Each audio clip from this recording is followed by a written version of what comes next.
In this playthrough, we try a more direct approach of the Golden Cat mission.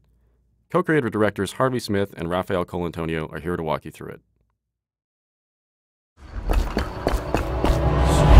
Okay, so this time the player has done a different sequence leading through the streets leading up to the Golden Cat, and it has come in through the rooftops.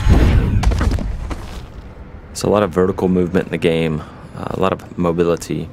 In the previous area, you can get dropped off in the river, and you're here to kill Custis and Morgan Pendleton. And therefore, there are several different ways to enter the Golden Cat area. In this playthrough, we're going to do very brutally.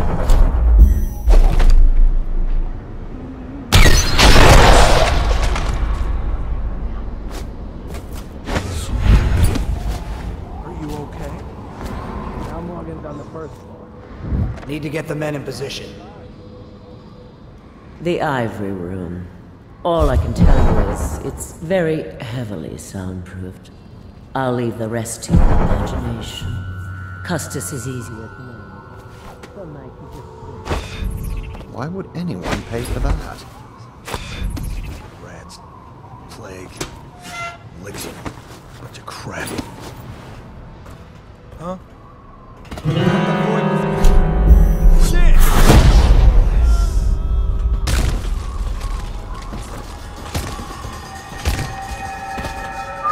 This is a drop attack.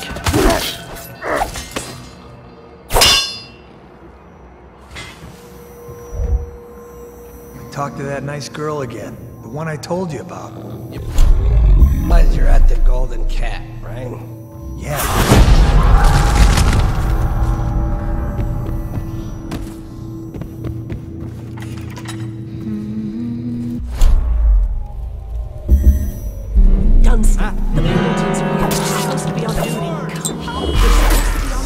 Obviously, playing this way has got consequences. Some of them is that we track the number of death and innocents that the player kill, and this derives the ending, but also derives some of the little story beats all along the game. And besides, playing this way is actually very consuming in terms of resource. So the player uses those resources like powers and his mana and his health potions, and he has to use them carefully.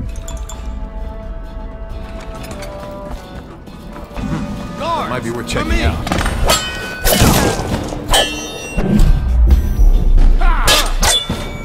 Take out his legs!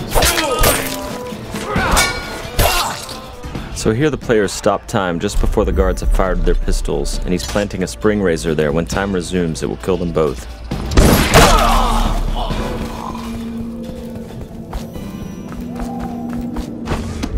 Find me out!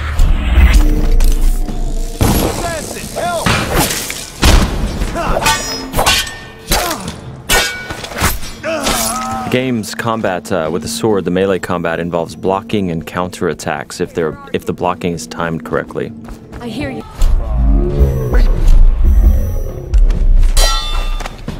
I'm a fool. I'll have you whipped and put to work in the...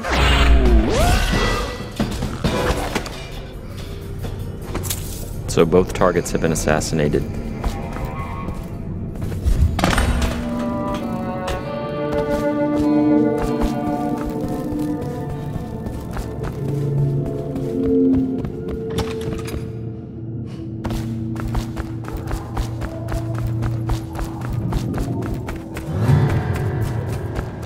Huh? Someone help me out! Someone get over here! Help! Someone...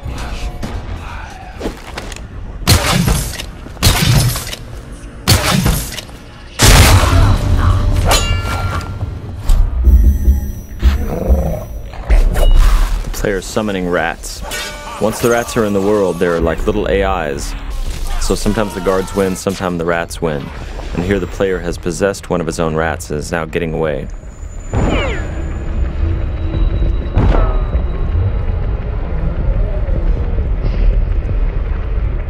And that's the end of the violent, messy playthrough of the Golden Cat.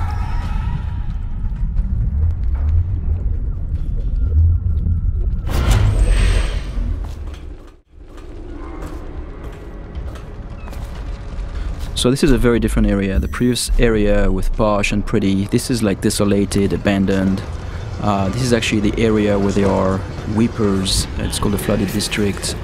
And there are those tall boys here that are preventing the weepers. The weepers are the plague-infected people. Those tall boys, their jobs is to prevent them from accessing the rich area. So they will shoot at the weepers and they will shoot at anything that tries to get through, including the player.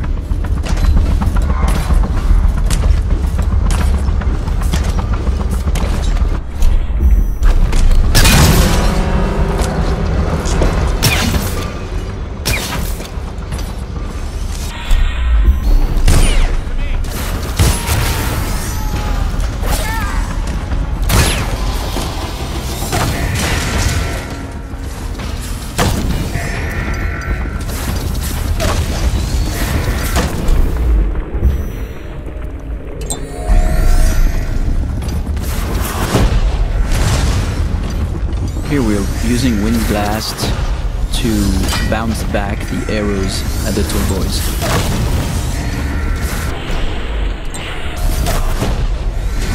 Using Wind Blast to knock the tall boys' phosphorescent arrows back at them is another combination of game mechanics that we did not plan for, but players found it quite fun. So we made some small changes to help support it.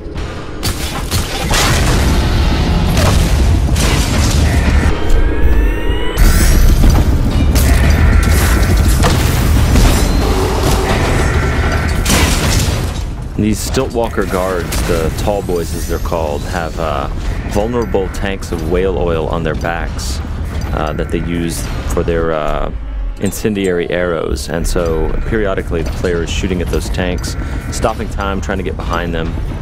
The shields all around them are actual breakable wooden shields, so they absorb some of the player's shots, but periodically the player breaks one of them off. Here the player just possessed a tall boy and he's going to escape the area through those wall of lights here via tall boy. So the wall of light is a Tesla-like security device that's a powerful electrical field, and the guards at the beginning of their shift are attuned to it so they can walk through it, but the player cannot unless he hacks it.